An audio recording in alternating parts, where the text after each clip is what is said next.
Hello दोस्तों, कैसे हो आप सब। आई होप आप सब अच्छे होंगे। तो स्वागत है आपका हमारे YouTube channel academy for learner में। इस वीडियो में आज हम पढ़ने वाले हैं प्रीपोजिशन के बारे में। कौन कौन सी प्रीपोजिशन पढ़ेंगे हम, जैसे कि बाय, विद, जो हमारी पेयरिंग वाली रह गई थी, अब हम उसको इस वीडियो में कवर अप करेंगे। अगर आपने हमारी इंट्रोडक्शन नहीं देखा है, प्रीपोजिशन का पार्ट 1 नहीं देखा, पार्ट 2 नहीं देखा, तो पहले आप जाके उसे देखिए। उसका लिंक हम आपको डिस्क्रिप्शन बॉक्स में दे देंगे। एंड देन उसके बाद आपको ये देखना है। तो चलिए स्टार्ट करते हैं। तो आज हम देखेंगे सबसे पहले बाय और विद का प्रयोग। बाय और विद दोनों का मतलब क्या होता है। बाय का मतलब होता है के द्वारा और विद का मतलब होता है से। जैसे कि हम सेंटेंस बनाए, the paper was signed by him, यानी कि जो पेपर है किसके द्वारा हस्ताक्षर किया गया है, उसके द्वारा। लेकिन किससे किया गया है, with a Parker pen in black ink, यानी कि पार्कर पेन से, जो कि कैसा है, ब्लैक इंक का है। तो यानी कि जब किसी यंत्र के साथ या हथियार के साथ की बात हो तो वहां पर हम विद का प्रयोग करते हैं। इसी तरह the snake was killed by the man, यानी कि जो सांप है वो मारा गया किसके द्वारा, आदमी के द्वारा।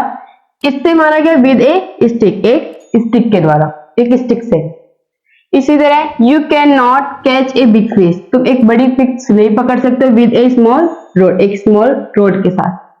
अब देखिए, हम देखेंगे बिफोर और इन फ्रंट ऑफ। बिफोर का मतलब होता है के पहले या फिर के समक्ष, और इन फ्रंट ऑफ का मतलब होता है के सामने।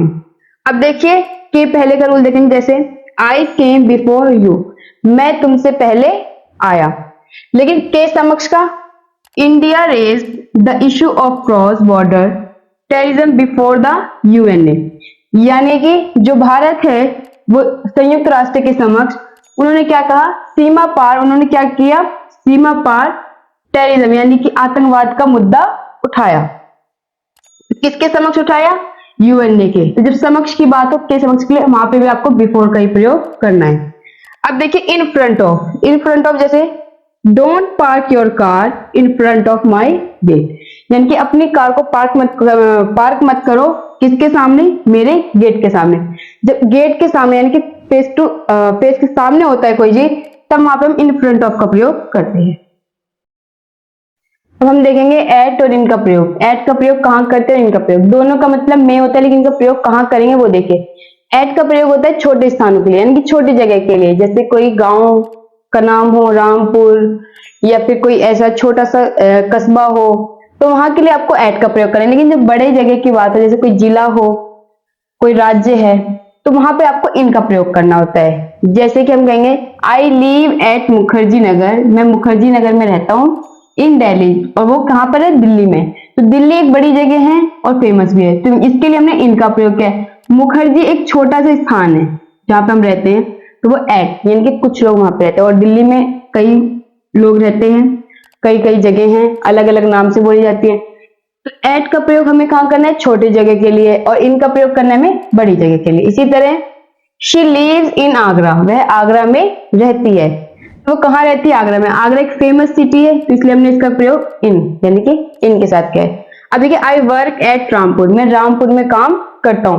तो रामपुर एक छोटा सा गांव हो सकता है जो बहुत कम ही लोगों ने सुना होगा, और वहां पे छोटे के लिए हमें एट का प्रयोग करना होगा।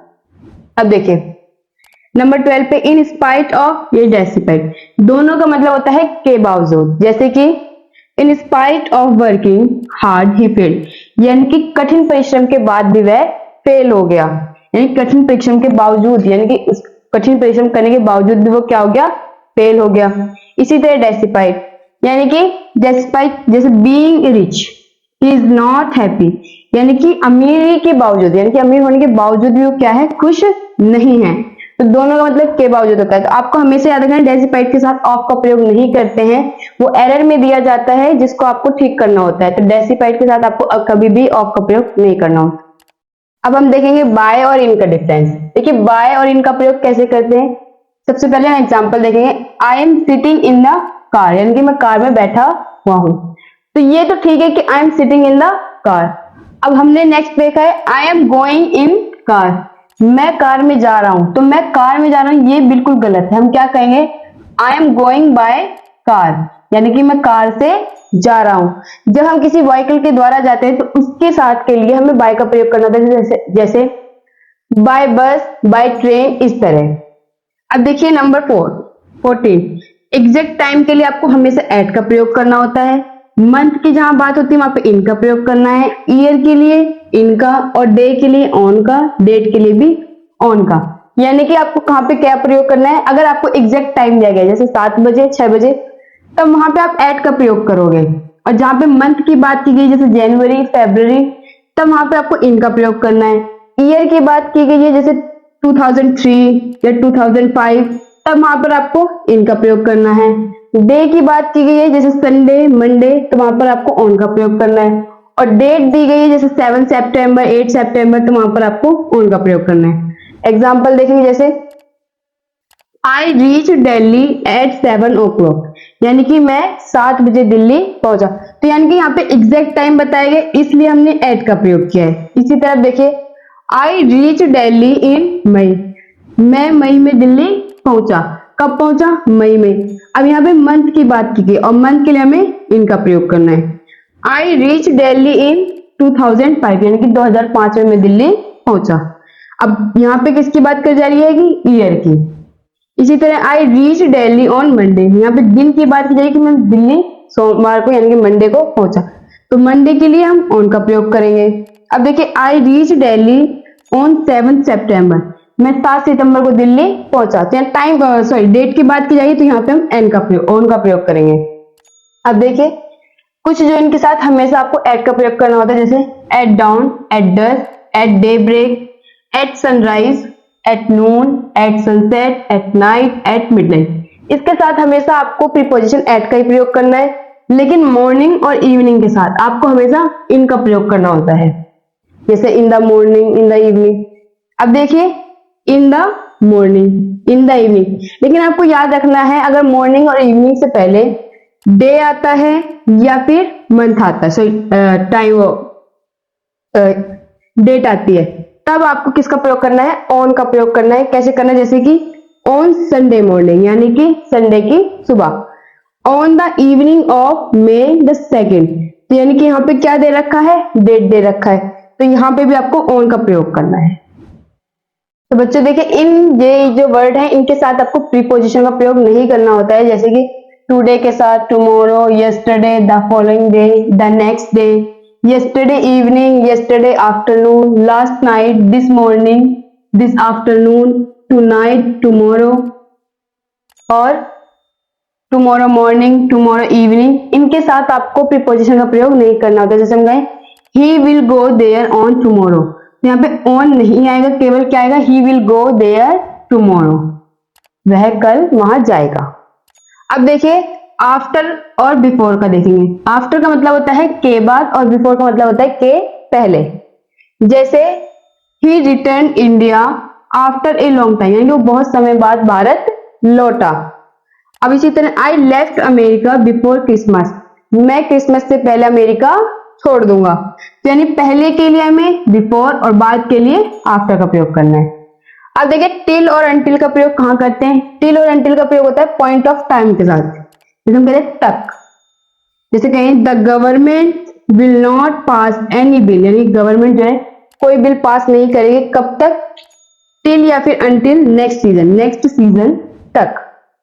इसी तरह बाय का प्रयोग भी हम प्रीपोजिशन ऑफ टाइम के रूप में जैसे पॉइंट ऑफ टाइम के लिए करते हैं, जैसे तक के लिए हमने यहाँ पे किया है टिल और अंटिल का। इसी तरह हम बाय का प्रयोग भी करते हैं, जैसे we shall have finished the syllabus by the end of next month, यानी कि हमें क्या करना है? जो सिलेबस है वो पूरा हो चुका होगा, कब तक? एंड ऑफ नेक्स्ट मंथ, यानी कि लास्ट मंथ के, यानी कि मंथ के लास्ट तक। जब पॉइंट ऑफ टाइम की बात की जाए तो हम बाय का प्रयोग करते हैं और या फिर टिल अंटिल का। अब हम देखेंगे ड्यूरिंग के बारे में। देखिए ड्यूरिंग का प्रयोग अवधि यानी कि ड्यूरेशन बताने के लिए किया जाता है, जैसे कि during strike many people died, यानी कि हड़ताल के दौरान कई व्यक्ति मारे गए या मर गए। तो यानी कि ड्यूरिंग मतलब के दौरान होता है, इसका प्रयोग हमें ड्यूरेशन के लिए करना चाहिए। अब देखेंगे अप का प्रयोग, डाउन का प्रयोग और अप टू का प्रयोग। अप का प्रयोग हमेशा ऊपर के लिए किया जाता है, पर के लिए, और डाउन का प्रयोग नीचे। अप टू का प्रयोग एक लिमिट तक आपको ऊपर जाना, जैसे कि एक लिमिट है उसके लिए। अब जैसे हम कहें ही क्लाइम्ड अप द ट्री, वह पेड़ पर चढ़ गया। तो पेड़ पर चढ़ गया, तो यहाँ पे हम इसका प्रयोग करेंगे अब का। अब हम कहें ही रेन डाउन द स्टेयर्स, वह सीढ़ियों से नीचे उतरा, तो यहाँ पे डाउन का प्रयोग करेंगे नीचे के लिए। लेकिन अप टू का प्रयोग, children can get free education up to the age of 14, यानी कि 14 वर्ष की आयु तक बच्चों को फ्री एजुकेशन प्राप्त हो सकती है या मिल सकती है। तो कहां तक मिल सकती है? 14 वर्ष की एज तक, यानी कि जब लिमिट हो तब के लिए आपको अप टू का प्रयोग करना होता है। तो आज के लिए इतना ही। आई होप आपको मेरी वीडियो बहुत अच्छी लगी होगी। ये हमारे प्रीपोजिशन का पार्ट 3 था। अब हम पार्ट 4 लेकर आएंगे, जिसमें कोई अलग और कोई कुछ इनसे जो पेयर वाले प्रीपोजिशन उनसे हटकर हम उसमें ज्यादा डिटेल में प्रीपोजिशन को एक्सप्लेन करेंगे, जैसे इनका, एट का प्रयोग और कई ऐसी अन्य प्रीपोजिशन होते हैं जिन्हें अभी हमने एक्सप्लेन नहीं किया। तो उसके लिए बने रहिए हमारे साथ पार्ट 4 में। Thanks for watching this video. कोई भी सपना साकार करने के लिए सबसे जरूरी है सही कोच का होना। चुनिए अकेडमी फॉर लर्नर को और करें अपने BCMB for 6 to 12 and SSC का सपना साकार। Download the app now.